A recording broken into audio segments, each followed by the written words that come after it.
plus de 17% en France, plus de 40% aux États-Unis. Ces pourcentages représentent le nombre d'obèses dans ces pays-là. Les gens sont de plus en plus flemmards, de plus en plus gros, et on se retrouve avec des gens de plus en plus faibles. On voit des tonnes de vidéos arriver sur internet. Oui, c'est ok d'être gros.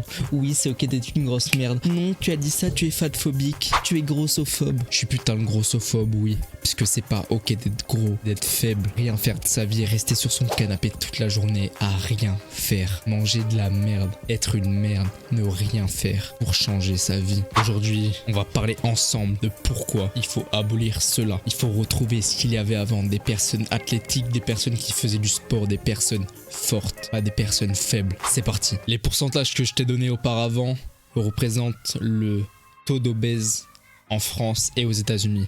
Plus de 17% en France et plus de 40% aux États-Unis. Presque la moitié de ce pourcentage, c'est chez les jeunes. On est de plus en plus gros. C'est montré par les statistiques. Tu le vois dans la rue. Tu vois de plus en plus de personnes grosses, obèses, pas en forme, qui donnent pas envie, qui ont un rythme de vie qui me dégoûte. Je suis un jeune. Je vais être ici pour aider les autres jeunes comme moi. Ne finis pas gros. Toute ta vie, tu vas te regarder dans le miroir, tu vas te détester. Tu vas faire semblant d'avoir un corps qui te plaît. Alors que ce corps, tu montes des escaliers, t'es essoufflé. Ça, c'est pas ok. Et là, tu vas aller faire une activité, tu vas aller au parc d'attraction. Plus de 150 kilos, tu montes pas dans l'attraction, mon pote. Tu peux pas faire tout ce que tu veux. Et ça, c'est normal. Tu vois des personnes qui se plaignent puisqu'il n'y a pas de place dans l'avion. Mais c'est de ta faute, ma grosse. Ma grosse vache, c'est de ta faute. Tu dois payer 2 places dans l'avion puisque t'es une grosse vache. Assume la vérité. Tu dois prendre 2 places dans le train. Tu dois prendre une voiture avec des places extra gelard pour pouvoir te placer dedans puisque t'es une grosse vache. Tu mets la faute sur la société alors que c'est ta faute. Tu te bouges même pas le cul. Tu fais rien pour changer ça. Puisque t'es faible. Faible d'esprit, faible dans ton corps, faible dans ta tête. C'est pas ok d'être gros. Tu peux l'être. Mais change ça, mon pote. On voit tellement de vidéos maintenant de personnes grosses qui font des transformations physiques. Tu vois, après, ils ont toute leur peau qui dégouline d'eux. Ça montre tout le travail qu'ils ont donné. Tout l'acharnement qu'ils ont donné. Ces personnes-là sont fortes vu que ça doit être très dur mentalement d'y aller. Alors que tu faisais rien avant. Directement changé. Mon pote, t'es sûrement un jeune qui regarde cette vidéo. Si t'es gros et que tu me regardes, je veux que dans 1 an, tu regardes dans le miroir et tu dis: non, je suis pas gros, je suis plus gros. Je suis plus cette personne-là. Dès demain, inscris-toi à une salle de sport. Va faire du cardio dehors, va marcher, cours. Ça va te faire que du bien. Pour toi, pour ton entourage, dans ta tête. C'est pour toi que tu dois le faire. C'est pas pour les autres, pour ta famille. Tu sais que quand tu mets quelqu'un au monde, tout ce que tu as mangé dans les 2 derniers mois va affecter ton enfant. Que tu sois l'homme ou la femme, tes spermatozoïdes vont avoir un truc différent par rapport à ce que tu manges dans les 2 derniers mois. Et pareil pour tes ovules si t'es une femme. Donc si t'as envie d'avoir des enfants beaux, forts, puissants, mange des bonnes choses, mange pas de la merde. Mange des trucs sains pour toi, pour ton corps.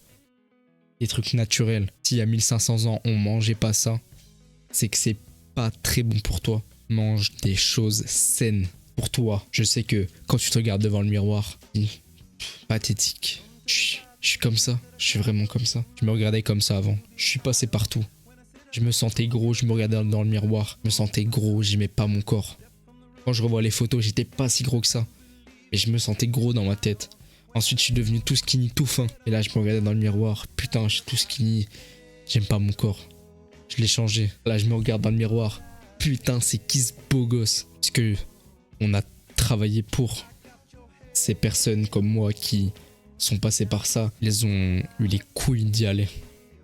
Aller se battre pour changer. Changer en bien. Devenir de meilleures personnes. Certes, j'aimerais avoir plus. Je me regarde dans le miroir des fois, je me dis putain, quand je me compare aux personnes des réseaux sociaux. Mais c'est de la merde, faut pas se comparer.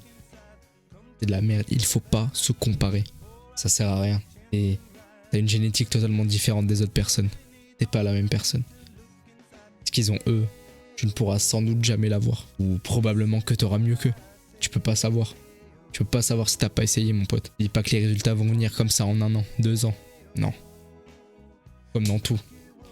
Les résultats, ça vient sur le long terme. Les gens maintenant sont impatients. Ils disent qu'ils n'ont pas le temps. Non, j'ai pas le temps pour ci, j'ai pas le temps pour ça.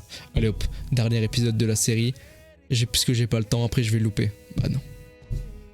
Remplace ces choses-là par des choses bien. Ils vont faire de toi une meilleure personne. Une personne que tu admires.